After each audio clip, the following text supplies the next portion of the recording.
5 frequently asked questions about Janabah bath. 1. How many times do I need to wash or wipe over the limbs during ablution? There is a common misconception that the ablution during the Janabah bath is different from the normal ablution. And so you see people many times talking about wiping or washing the limbs once for Janabah bath, just one time, not twice, not thrice.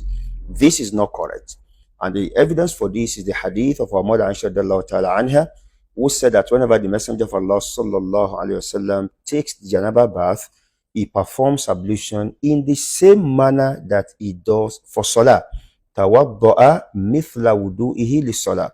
The Prophet's normal ablution for Salah is washing or wiping over the limbs once, twice, or thrice, as exemplified in another hadith by Uthman bin Affan radiyallahu ta'ala anhu. So, when you perform ablution during Janabah bath, you can wash or wipe over the limbs once, twice, or thrice all through. In fact, if you like, you can alternate the numbers. You could wipe or wash some limbs once, some twice, and some thrice. This is valid for Janabah bath. 2. Can I add liquid disinfectant to the water for Janabah bath?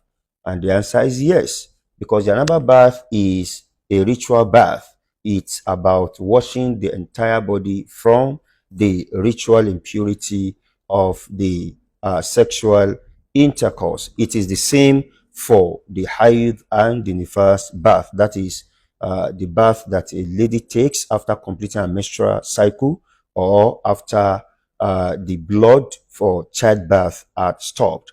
So one can decide to add disinfectant like Dettol to the water meant for the Janabah bath. But mind you, it will not be the same water you perform ablution with, which means that after washing your private part thoroughly at the beginning of the Janabah bath, you perform the full ablution as it is required.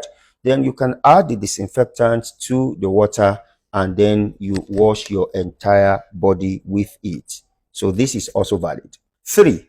Can I use soap and sponge to take my Janabah bath like I do for regular bath? And the answer is yes. Again, the Janabah bath is about washing the entire body, even though it doesn't require the use of soap and sponge, but one can combine the two. And how do you do this? Having washed the private part thoroughly and performed ablution, you are expected to pour 3 scoops of water with your hands on your head, and then you pour water on your entire body.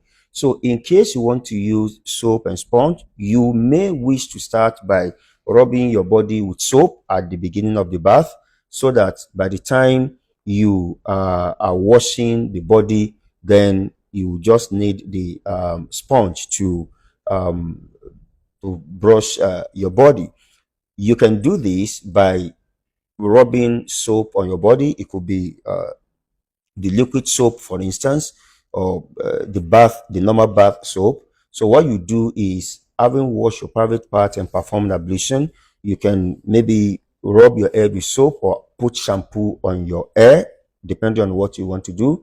And as you're pouring water on your body, you're also using soap to rub your body and also your sponge. So it is valid. Some of the scholars prefer that one separates the ritual bath, from the normal bath, in that once you pour water on your body for Janabah, you can then begin to take the normal bath with your soap and sponge. Whichever of the two you do, no problem, it's all valid. 4. As a woman, do I have to loosen my braid to take the Janabah bath? And the answer is no. It is one of the ease that Islam has brought to the Muslims, that when one takes the Janabah bath, especially women, they do not loosen their braids. They just pour water on their head and ensure that the water reaches their scalp.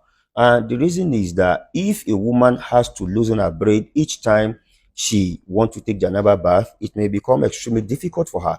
Or take, for instance, a woman who had sexual intercourse with her husband in the morning, and she had to loosen her braid and then maybe later in the evening another sexual intercourse, or maybe she had intercourse today and then tomorrow. So when exactly would the Muslim woman be able to plait her hair? And importantly, Salama radiallahu ta'ala anha, in a hadith reported by Imam Muslim rahimahullah ta'ala, actually asked the Messenger of Allah sallallahu alaihi wasallam, saying that I am a woman with a tightly made braid. Should I loosen my braid to take the Janabah bath? And Prophet sallallahu said, no, it suffices you to pour 3 handfuls of water on your head. So the woman does not need to loosen her braid to take the Janabah bath. It is the same thing for the Haid bath post a menstrual cycle, as well as the Nifas bath post the cessation of the child, the blood from the child bath. And 5, what happens if the ablution made during the Janaba bath is vitiated? Do I need to take another ablution? The answer is no and yes. No, because the ablution taken during Janaba bath is not a requirement for the validity of the Janaba bath. So even if the ablution becomes vitiated in the course of taking the bath, one needs not to repeat the process of making an ablution. However, if one intends to perform salat with the ablution after the bath, then one will need to repeat the ablution once he or she has completed the Janaba bath. So this is why I said no and yes. No, because if you do not need to perform salat with the ablution, you don't have to repeat the ablution. But yes, if you want to perform salat with the ablution, all you have to do is to perform another ablution at the end of the bath. You are not repeating the Janaba bath all over again. Wassalamu alaikum wa rahmatullahi wa barakatuh.